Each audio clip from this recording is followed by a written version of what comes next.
Hello সবাইকে, আমি Pinki hair and beauty salon থেকে সুস্মিতা। তো আজকে আমি আরও একটা হেয়ার স্পা ভিডিও নিয়ে চলে এসেছি তোমাদের সাথে শেয়ার করব। তাই তো আজকে হেয়ার স্পাটা হবে আমার হেয়ারে কোনো রকম স্ট্রেটনিং বা স্মুথনিং কোনো কিছু করা নেই, একদম নর্মাল হেয়ার। তো চলো আমাদের এখানে নর্মাল হেয়ারে কীভাবে হেয়ার স্পা করা হয় তোমাদের সাথে শেয়ার করব। ফার্স্টে এখানে একটা পিউরিফাইং শ্যাম্পু দিয়ে আমার হেয়ারটাকে ভালোভাবে ওয়াশ করা হবে। আর স্পায়ের আগে হেয়ারটা ওয়াশ করা খুব জরুরি। তারপর রাগার একটা ড্যান্ড্রাফের এমপালস নেওয়া হয়েছে, যেটাকে ক্রিমের সঙ্গে মিক্স করা হবে। এখানে খুব অল্প পরিমাণে এমপালস ইউজ করা হয়েছে, কারণ আমার হেয়ারে খুব একটা বেশি ড্যান্ড্রাফ নেই। তারপর স্ক্যাল্পে সুন্দর করে ক্রিমটাকে অল্প অল্প করে লাগিয়ে দেবে। এখানে খুব ছোট ছোটোভাবে পাটিং নেওয়া হচ্ছে, যাতে পুরো স্ক্যাল্পে ভালোভাবে যায় ক্রিমটা। তারপর আরও একবার রাগার নর্মাল হেয়ারের ক্রিম নিয়ে পুরো হেয়ারে ভালোভাবে এমএমস অ্যাপ্লাই করতে হবে, যেভাবে ওরা করছে।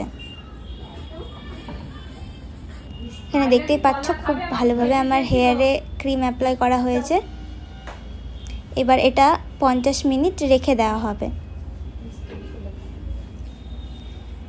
তারপর এখানে 15 থেকে 20 মিনিট মতো ভালোভাবে হেয়ারটাকে ম্যাসাজ করতে হবে, যেমনটা ভিডিওতে দেখতে পাচ্ছ।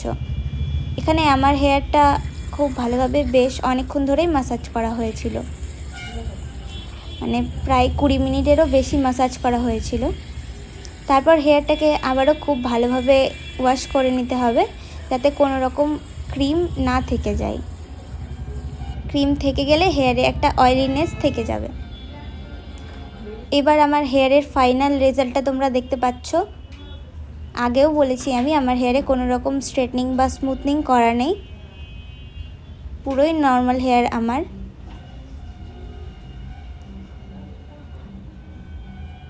শাইনটা জাস্ট দেখো হেয়ারের। তো এই ছিল আজকের আমার হেয়ার স্পার ভিডিও। তো এখান থেকে যদি তোমরা কিছু হেল্প পেয়ে থাকো তো অবশ্যই আমাকে কমেন্টে জানাবে। আর যারা যারা হেয়ার স্পা করতে চাও বা হেয়ার ফল বা ড্যান্ড্রাফের কোনো রকম প্রবলেম আছে হেয়ারে, অবশ্যই আমাদের এখানে আসতে পারো।